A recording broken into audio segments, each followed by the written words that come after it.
بسم اللہ الرحمن الرحیم۔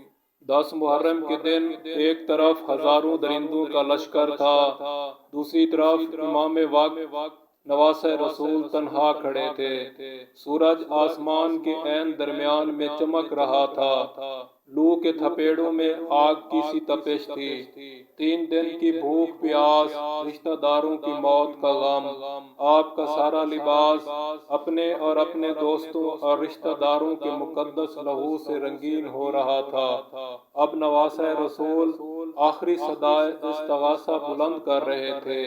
کربلا میں موجود انسانوں کو آخری مرتبہ یہ موقع فراہم کر رہے تھے کہ وہ امام وقت کی مدد کر کے خود کو اللہ کے عذاب سے بچا سکیں۔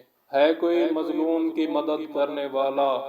امام علیہ السلام کی صدا بلند ہوئی تو کربلا کے ریگزار میں شہید ہونے والوں کی لاشیں تڑپنے لگیں۔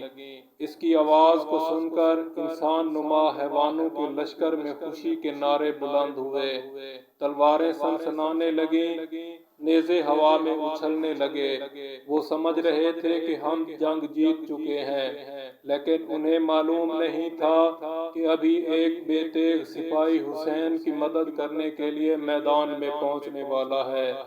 امام حسین علیہ السلام کے استغاثے کی صدا چلچلاتی ہوئی دھوپ میں لگے ہوئے خیموں تک پہنچی تو وہاں عجیب واقعہ ہوا۔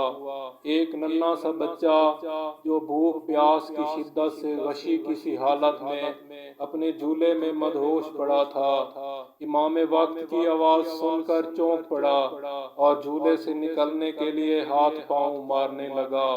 اس بچے کی والدہ بی بی ام رباب اسے سنبھالنے کے لیے دوڑیں، لیکن بچہ ان کے پہنچنے سے پہلے ہی خود کو جھولے سے نیچے گرا چکا تھا۔ ننھے سے علی اصغر جب اپنے والد اور امام وقت کی صدائے استغاثہ سن کر چونکے اور اپنی زبان میں امام کی صدائے استغاثہ کا جواب دینے لگے تو خیموں میں موجود اس کی بہن، پھوپھیاں اور اس کی والدہ یہ سمجھیں کہ علی اصغر پیاس سے بے تاب ہو کر رو رہے ہیں۔ سب لوگ ان کے گرد جمع ہو گئے۔ بی بی فضہ جو اس گھر کی کنیز تھیں، ان سے برداشت نہ ہوا، وہ خیمے کے دروازے پر جا کر کھڑی ہو گئیں اور امام علیہ السلام کو پکارنے لگیں۔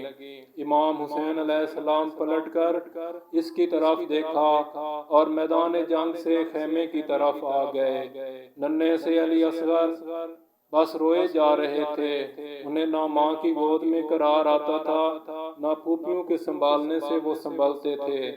امام علیہ السلام خیمے میں تشریف لائے تو بی بی ام رباب نے اپنے ننھے سے بچے کو اٹھا کر امام علیہ السلام کی گود میں دے دیا۔ حضرت علی اصغر باپ کی گود میں آئے تو رونا چھوڑ دیا۔ امام علیہ السلام نے اس کی سوکھی زبان دیکھی تو آپ کا دل کٹ کر رہ گیا۔ آپ انہیں لے کر خیمے سے باہر نکل آئے۔ باہر تیز دھوپ تھی، امام نے انہیں اپنی عبا کے دامن کے سائے میں کر لیا۔ میدان جنگ کی طرف بڑھنے لگے۔ سامنے خون کے پیاسے درندوں کے غول پھیلے ہوئے تھے۔ انسانی شکلوں والے ان خونخوار درندوں نے امام حسین کو اپنی عبا کے دامن میں کچھ لاتے ہوئے دیکھا تو وہ یہ سمجھے کہ امام علیہ السلام قرآن اٹھا کر لا رہے ہیں تاکہ قرآن کا واسطہ دے کر اپنی جان کی امان طلب کر سکیں۔ دشمنوں کے سامنے پہنچ کر امام علیہ السلام نے اپنے لہو سے تر عبا کے دامن کو ہٹایا تو دیکھنے والوں کے منہ کھلے کے کھلے رہ گئے۔ امام علیہ السلام کے ہاتھوں پر ایک بچہ تھا، اس کی زبان سوکھی ہوئی تھی اور کمزوری کی وجہ سے ان کے ہونٹ گلاب کی سوکھی ہوئی پتیوں کی طرح بن چکے تھے۔ دیکھنے والوں میں بہت سے انسان نما حیوان ایسے بھی تھے جن کے اندر انسانیت کی تھوڑی سی رمق باقی تھی۔ انہوں نے ایک پھول جیسے بچے کو بھوک پیاس سے مرتے دیکھا تو لرز کر رہ گئے۔ ان کی آنکھوں سے آنسو بہنے لگے، لیکن ان کی آنسو کسی چوپائے کی آنکھوں سے بہنے والے پانی سے زیادہ حقیر تھے۔ کیونکہ وہ رو تو رہے تھے مگر آگے بڑھ کر امام وقت کی مدد کرنے کو تیار نہیں تھے۔ امام علیہ السلام کہہ رہے تھے، تمہارے خیال میں اگر میں قصوروار ہوں تو یہ بچہ تو قصوروار نہیں، اسے 3 دن سے نہ دودھ ملا ہے نہ پانی کا ایک قطرہ اس کے منہ میں گیا ہے، تم اسے ذرا سا پانی پلا کر معصوم کی جان بچا سکتے ہو۔ یہ کہتے کہتے امام نے یزیدی فوجیوں کے چہروں پر نگاہ ڈالی۔ کسی کو غیرت آ جائے، شاید کسی کا ضمیر جاگ اٹھے، کسی قسم کے حیوانوں سے وفاداری اور شکر گزاری کی توقع کی جا سکتی ہے، لیکن امام علیہ السلام کے سامنے تو حیوانوں سے بدتر مخلوق کھڑی تھی۔ امام نے ان کی آنکھوں میں آنکھیں ڈالیں تو وہ اپنے منہ دوسری طرف کر کے رونے لگے۔